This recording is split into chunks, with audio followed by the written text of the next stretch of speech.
హిందూపురం వైసీపీలో కీలక మార్పులు చోటు చేసుకోబోతున్నాయా? సమన్వయకర్త మార్పుపై పార్టీ అధిష్టానం దృష్టి సారించిందా?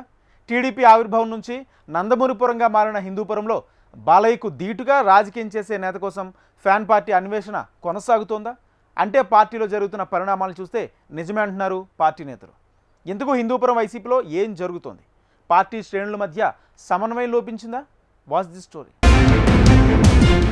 టీడీపీకి కంచుకోటగా మారిన హిందూపురాన్ని ఛేదించడం వైసీపీకి కష్టంగా మారిందట. సైకిల్ స్పీడ్ని నిలువరించేందుకు అక్కడ వైసీపీకి గట్టి నాయకుడు కరువయ్యారట.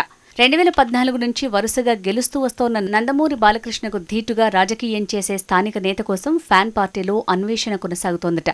పార్టీలో కీలక నేతలు ఎవరికి వారే యమునా తీరే అన్న చందంగా వ్యవహరిస్తుండటంతో పార్టీ పరిస్థితి నానాటికి తీసికట్టు నాగంబొట్లు అన్న చందంగా తయారవుతోందట. పార్టీ నియోజకవర్గ సమన్వయకర్తగా కురుబ దీపిక కొనసాగుతున్నప్పటికీ కీలకమైన నేతలు, పార్టీ సీనియర్లు ఆమెతో కలవటం లేదట. పలువురు సీనియర్లు ఎన్నికల అనంతరం పార్టీకి దూరంగా ఉంటూ వస్తున్నారట. హిందూపురంలో పార్టీ కార్యక్రమాలు అడపాదడపా చేస్తూ అప్పుడప్పుడు నియోజకవర్గంలో కనిపిస్తున్న దీపిక స్థానంలో కొత్త వ్యక్తిని సమన్వయకర్తగా నియమిస్తారన్న చర్చ ఆ పార్టీలో కొంతకాలంగా సాగుతోంది. తాజాగా వైసీపీ నేతలు, కార్యకర్తలు రహస్య సమావేశం నిర్వహించారట. కొండూరు వేణుగోపాల్రెడ్డి సహా పలువురు కీలక నేతలు పార్టీలో మార్పులు జరగాలని కోరుకుంటున్నారట. బలమైన స్థానిక నేతకు సమన్వయ బాధ్యతలు అప్పగించాలని అధిష్టానం వద్ద ప్రతిపాదన పెట్టారట. వైసీపీ ఆవిర్భావం అనంతరం 3 సార్లు సాధారణ ఎన్నికల్లో పోటీ చేయగా బాలయ్య చేతిలో ఆ పార్టీ అభ్యర్థులు ఓటమి పాలయ్యారు. గత ఎన్నికల్లో కురుబ దీపిక ఆ పార్టీ ఎమ్మెల్యే అభ్యర్థిగా బరిలో నిలిచినా బాలకృష్ణ చేతిలో ఓడిపోయారు. అంతకుముందు 2019లో మాజీ పోలీస్ అధికారి అహ్మద్ ఇక్బాల్ బాలకృష్ణకు పోటీగా వైసీపీ నుంచి బరిలో నిలిచారు. రాష్ట్ర వ్యాప్తంగా వైసీపీ గాలి వీచిన హిందూపురం ప్రజలు మాత్రం బాలకృష్ణకే పట్టం కట్టారు. 2014 అసెంబ్లీ ఎన్నికల్లోనూ టీడీపీ తరపున తొలిసారి బాలకృష్ణ పోటీ చేయగా వైసీపీ నుంచి నవీన్ నిశ్చల్ పోటీ చేసి ఓడిపోయారు. గత ఎన్నికల్లో ఎలాగైనా హిందూపురంలో వైసీపీ జెండా పాతాలని ఆ పార్టీ నేతలు గట్టిగానే ప్రయత్నాలు చేశారు. ఎన్నికలకు ఏడాది ముందు అప్పటి వరకు పార్టీ సమన్వయకర్తగా ఉన్న ఎమ్మెల్సీ ఇక్బాల్ని కాదని కురుబ దీపికను నియమించారు. పార్టీ రాయలసీమ ఇన్ఛార్జి పెద్దిరెడ్డి రామచంద్రారెడ్డి హిందూపురంపై ప్రత్యేక దృష్టి సారించారు. ఆయనే స్వయంగా పార్టీ కార్యక్రమాలను పర్యవేక్షించారు. అయినప్పటికీ ముందు నుంచి ఓటర్లు టీడీపీకి పట్టంగట్టినట్లే 2024లోనూ బాలయ్యను అత్యధిక మెజారిటీతో గెలిపించారు. రాష్ట్రంలో వైసీపీ అధికారం కోల్పోవడంతో హిందూపురంలో కీలక నేతలు పార్టీకి దూరంగా ఉంటున్నారన్న టాక్ వినిపిస్తోంది.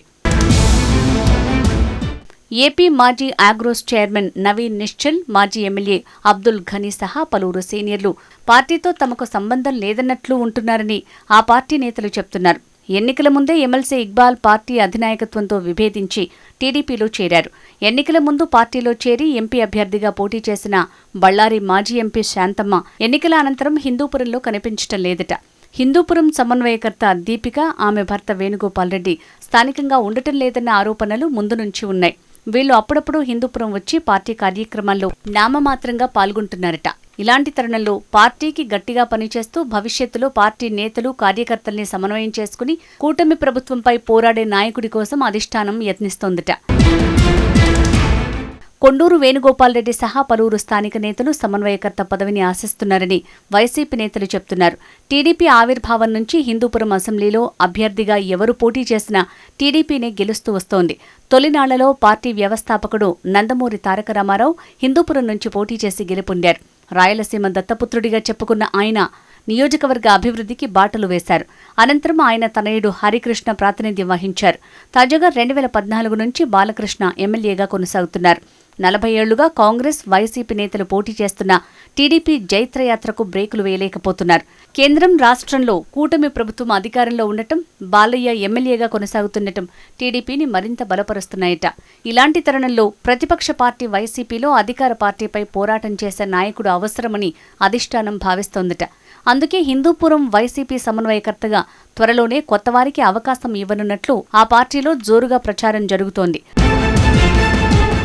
చూడాలి మరి టీడీపీ కంచుకోటలో బాలకృష్ణ జోరుకు బ్రేకులు వేయటానికి వైసీపీ ఎలాంటి నిర్ణయం తీసుకుంటుందో, ఎవరిని సమన్వయకర్తగా కొనసాగిస్తుందో, లేక ఇప్పుడున్న వారినే కొనసాగించి నేతల్ని సమన్వయం చేసుకుంటూ ముందుకు వెళ్లాలని ఆశిస్తుందో.